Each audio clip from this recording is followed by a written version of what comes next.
நிச்சயமாக ஏப்ரல் மாதம் நடைபெற இருக்கிற சட்டமன்ற பொதுத் தேர்தலில் நம்முடைய கட்சியினுடைய பொதுச் செயலாளர் அண்ணன் எடப்பாடியார் மே மாதம் நிச்சயமாக முதலமைச்சர் பொறுப்பிலே அமர்வார் என்பது உறுதிப்படுத்தப்பட்டிருக்கிறது. இங்கே ஆயிரக்கணக்கான தாய்மார்கள், இளைஞர்கள், பெருவாரியான இளைஞர்கள் இங்கே என்னை கிட்டத்தட்ட ஒரு 3 ஃபர்லாங் தூரத்திற்கு ஊர்வலமாக அழைத்து வந்த இளைஞர்கள் அனைவருக்கும் என்னுடைய ஆராய்ச்சி எடுத்து வரவேற்ற தாய்மார்கள் என அனைவருக்கும் என்னுடைய நன்றியை உரித்தாக்குகிறேன். இதுதான் ஆட்சி மாற்றத்திற்கான சாட்சி என்பதை உறுதியாக சொல்லிக் கொள்கிறேன். திமுக இனி இருக்காது, இருக்கவும் கூடாது. அப்படி ஒரு கட்சியே தமிழ்நாட்டின் வரலாற்றிலே இருக்கக்கூடாது. என்ன செய்வது என்று தெரியாமல் திக்பிரமை பிடித்து போய் எதையோ செய்து கொண்டிருக்கிறார்கள். வேறு வேறு கட்சியிலே போய் வீணாய் போனவர்களை எல்லாம் அழைத்து தங்களுடைய கட்சியிலே சேர்த்து அதிமுக ஒரு மாற்று கூடாரமாக திமுக இன்றைக்கு ஆகி இருக்கிறது என்பதை நான் இங்கே திட்டவட்டமாக சொல்லிக் கொள்கிறேன். அதிமுக ஒரிஜினல் இங்க இருக்கு, டூப்ளிகேட் அதிமுகவா திமுக மாறி போயிடுச்சு. அதான் உண்மை நிலைமை. இன்றைக்கு பார்த்தீர்கள் என்று சொன்னால் மே மாதம் குடும்ப தலைவர்களுக்கும் மாதம் ஆண்டுக்கு 3 விலையில்லாத கேஸ் சிலிண்டர். 5வது கையெழுத்து. வீடு இல்லாமல் வாடகை வீட்டிலே வசித்துக் கொண்டு மாதம் வாடகை தர முடியாமல் சிரமப்பட்டுக் கொண்டிருக்கிற உங்கள் அனைவருக்குமான ஒரு விடிவு. ஏற்கனவே 7,000-8,000 வீடு இங்கிருந்த பல பேர் மக்களை அந்த பகுதியை கொண்டு போய் வடக்கு தொகுதியில இங்க பலவற்றிலையும் அடுக்குமாடி குடியிருப்புகள் கட்டி எடப்பாடியார் குடி வைத்திருக்கிறார். மீண்டும் எடப்பாடியார் முதலமைச்சரானவுடன் 5வது கையெழுத்தில் நிலம் வாங்கி வாடகை வீட்டில் குடியிருந்து கொண்டிருக்கிற அனைவருக்கும் அடுக்குமாடி குடியிருப்புகள் நல்ல வசதியோடு ஏறக்குறைய திருப்பூரை சுத்தி 10,000 வீடுகள் கட்டி ஏற்கனவே குடியமர்த்தி இருக்கிறார் எடப்பாடியார். மீண்டும் முதலமைச்சராக பொறுப்பேற்றவுடன் ஒரே கையெழுத்து 5வது கையெழுத்தில் அங்கங்க நிலம் வாங்கி அடுக்குமாடி குடியிருப்புகள் கட்டி வசதியாக நீங்கள் வாடகை மாதம் தருவதை தவிர்க்கின்ற வகையிலே குடும்ப சுமையை குறைக்கின்ற வகையிலே அனைவருக்கும் அரசின் சார்பாக அடுக்குமாடி குடியிருப்புகள், இப்படி எத்தனையோ நன்மைகள் உங்களை தேடி வர இருக்கிறது. வேலைக்கு செல்லுகிற பெண்களுக்கு அம்மா ஸ்கூட்டி மீண்டும் 5 லட்சம் பேருக்கு வழங்கப்படும். அது திருப்பூர் தெற்கு தொகுதிக்கும் வடக்கு தொகுதிக்கும் கண்டிப்பாக 25,000 பெண்களுக்கு வழங்கப்படும். இது வேற யாரும் செய்ய முடியாது. அதாவது அதிமுக கிரைண்டர், மிக்சி, ஃபேன் கொடுப்பதாக சொன்னா அம்மா கொடுத்தமா இல்லையா? வாங்குறீங்களா இல்லையாமா? சொல்லுங்க, வாங்குறீங்களா இல்லையா? கிரைண்டர், மிக்சி, ஃபேன் கொடுக்கப்பட்டது. தாலிக்கு தங்கம் விளைகிற நாட்டுல கூட அமெரிக்காவில் கூட தரல. ஆனா அம்மா சொன்னார், அரைப்போன் தங்கம் தந்தார். அம்மா மறைவுக்கு பிறகு 2016 தேர்தலில் அம்மா தேர்தல் வாக்குறுதியாக மீண்டும் நான் வெற்றி பெற்றால் தாலிக்கு 1 பவுன் தங்கம் தருவதாக சொன்னார். அம்மா மறைந்தார், எடப்பாடியார் வந்தார், தாலிக்கு 1 பவுன் தங்கம் தந்தாரா இல்லையா? மீண்டும் எடப்பாடியார் முதலமைச்சரானவுடன் தாலிக்கு தங்கம் திட்டம் தொடரும். அதே போல அம்மா லேப்டாப் கொடுத்தார், தொடர்ந்து 5 ஆண்டு காலம் அம்மா கொடுத்தார். அம்மா மறைந்த பிறகு நம்முடைய பொதுச் செயலாளர் எடப்பாடியார் தொடர்ந்து லேப்டாப் கொடுத்தார்.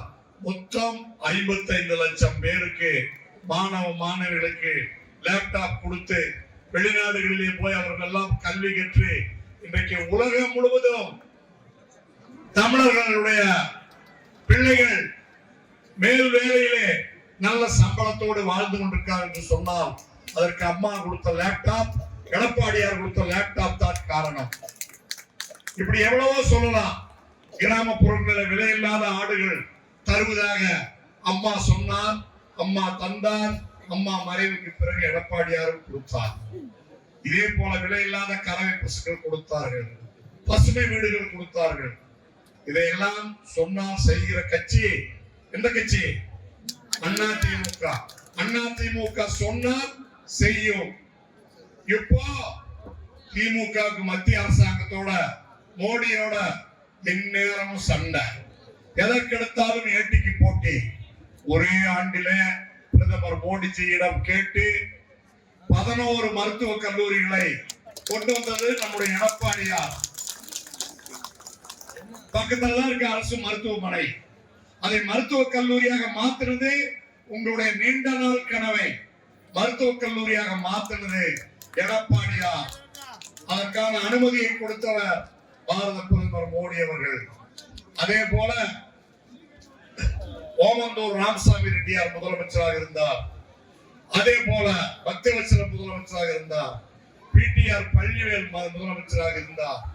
அதே போல பெருந்தலைவர் காமராஜர் முதலமைச்சராக இருந்தார். பக்தவத்சலம் முதலமைச்சராக இருந்தார். பேரறிஞர் அண்ணா முதலமைச்சராக இருந்தார். கருணாநிதி அவர்கள் முதலமைச்சராக இருந்தார். புரட்சி தலைவர் எம்ஜிஆர் முதலமைச்சராக இருந்தார். புரட்சி தலைவி அம்மா முதலமைச்சராக இருந்தார். இத்தனை முதலமைச்சர்களும் எடப்பாடியார் அவர்கள் உட்பட ஏதாவது ஒரு புது மாவட்டத்தையாவது கொடுத்தார்கள், ஏதாவது ஒரு புது மருத்துவக் கல்லூரியாவது அவர்கள் ஆட்சி காலத்திலே கொடுத்தார்கள். எடப்பாடியார் 11 மருத்துவக் கல்லூரியை கொடுத்தார். எடப்பாடியார் 6 புதிய மாவட்டங்களை உருவாக்கினார். எடப்பாடியார் சேலம் பக்கம் தலைவாசலிலே 1500 கோடி ரூபாய் செலவிலே புதிய கால்நடை பூங்காவை உருவாக்கினார். திருப்பூர் மாவட்டத்திலே உடுமலைப்பேட்டையிலே கால்நடை மருத்துவக் கல்லூரியை எடப்பாடியார் உருவாக்கினார். எடப்பாடியார் 6 சட்டக்கல்லூரிகளை கொண்டு வந்தார். 35 பொறியியல் கல்லூரிகளை எடப்பாடியார் கொண்டு வந்தார். இங்கே திருப்பூரிலே கூடியிருக்கிற தாய்மார்களை, சகோதரர்களை, அண்ணன்மார்களை, தம்பிமார்களை நான் அன்போடு கேட்டுக் கொள்கிறேன். 5 ஆண்டு காலம் முதலமைச்சராக இருந்தார் மு.க. ஸ்டாலின். இந்த 5 ஆண்டு காலத்தில் புதிதாக ஒரே ஒரு மாவட்டம் கொடுத்திருக்கிறாரா? புதிதாக ஒரு மருத்துவக் கல்லூரி கொண்டு வந்திருக்கிறாரா? புதிதாக ஒரு பல்கலைக்கழகம் கொண்டு வந்திருக்கிறாரா? திருப்பூருக்கு புதிதாக ஏதாவது ஒரு திட்டம் கொண்டு வந்திருக்கிறாரா? எதுவுமே செய்யாத, செயல்படாத ஒரு முதலமைச்சர் மு.க. ஸ்டாலின். எடப்பாடியார் முதலமைச்சராக இருந்தார். திருப்பூருக்கு 4வது குடிநீர் திட்டம் பவானி ஆற்றிலே மேட்டுப்பாளையத்திலே இருந்து நல்ல சுவையான தண்ணீர் 1300 கோடி ரூபாய் செலவிலே திருப்பூருக்கு கொண்டு வந்தார். எடப்பாடியார் முதலமைச்சராக இருந்தார். அவனாசி அத்திக்கடவு திட்டம் 1650 கோடியிலே திருப்பூர் சுற்றி இருக்கிற அனைத்து கிராமங்களுக்கும் 1300 குளம் குட்டைகளை நிரப்பி கொடுத்தார்.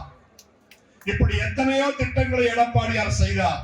ஸ்டாலின் உதயநிதி குடும்பம் இந்த 5 ஆண்டு காலம், அதாவது எடப்பாடியார் முதலமைச்சராக இருந்த வரையிலே நாடு சுதந்திரம் பெற்ற 60 ஆண்டு காலத்தில் வாங்கிய கடன் 5 லட்சம் கோடி.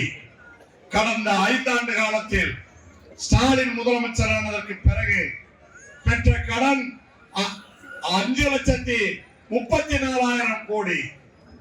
நாட்டு மக்களை எல்லாம் கடன்காரர்களாக்கி, ஓட்டையாண்டிகளாக்கி 5,34,000 கடன் வாங்கி புதிதாக ஒரு மருத்துவக் கல்லூரி தரவில்லை, புதிதாக ஒரு சட்டக்கல்லூரி தரவில்லை, புதிதாக ஒரு குடிநீர் திட்டம் தரவில்லை, புதிதாக எந்த திட்டமும் தமிழ்நாட்டுக்கு தரவில்லை.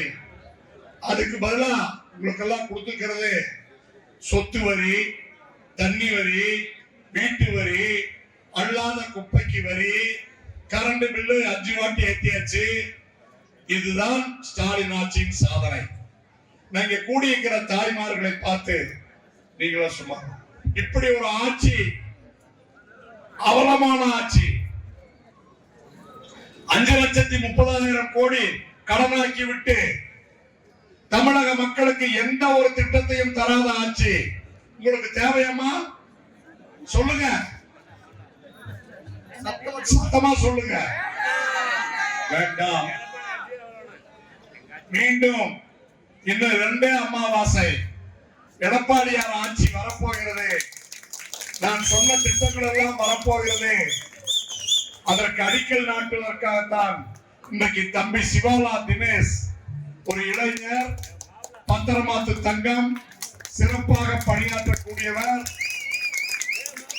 எதை எதிர்பார்த்து இல்லாமல் இயக்கம் வெற்றி பெற வேண்டும் என்பதற்காக கடுமையாக உழைக்கின்ற இப்படிப்பட்ட இளைஞர்கள் இன்னைக்கு என்னை வரவேற்று கூட்டிட்டு வந்தது ஊர்வலமா 500க்கு மேற்பட்ட இளைஞர்கள். இந்த படையை பார்க்கும் போதே எப்போது எடப்பாடியார் முதலமைச்சர் நாற்காலிலே உட்காருவார் என்கிற எதிர்பார்ப்போடு தயாரான பெரும்படை இங்கே திருப்பூர் மாநகரிலே திரண்டு விட்டது. நீ வெல்லப் போவது அண்ணன் எடப்பாடியார், வீழப் போவது திமுக, மு.க. ஸ்டாலின், உதயநிதி என்று சொல்லி இந்த பகுதி மட்டுமல்ல, ஒவ்வொரு பூத்திலும் மொத்த தெற்கு தொழில் எத்தனை பூத்து?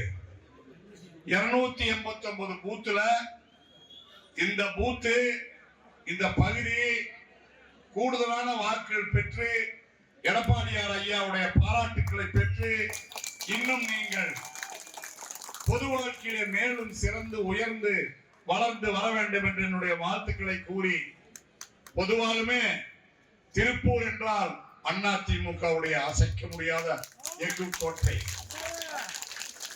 திருப்பூரை வெல்வதற்கு எந்த கொம்பாதி கொம்பனாலும் முடியாது முடியாது முடியாது. தெற்கு தொகுதியும் வடக்கு தொகுதியும் உறுதியாக பல்லாயிரம் வாக்கு வித்தியாசத்திலே வெற்றி பெறும். அதே போல திருப்பூர் மாநகர் மாவட்டத்தில் இருக்கிற காங்கேயம் தொகுதியும் வெற்றி பெறும். திருப்பூர் மாவட்டத்தில் இருக்கிற 8 தொகுதிகளும் அமோக வெற்றி பெறும். மக்கள் கொதித்து போயிருக்கிறார்கள். எனவே இந்த சிறப்பான ஏற்பாட்டை செய்த அனைத்து சிவாலா தினேஷ் உட்பட அனைவருக்கும் என்னுடைய பாராட்டுக்கள், வாழ்த்துக்களை உரித்தாக்கி விடைபெறுகிறேன். நன்றி, வணக்கம்.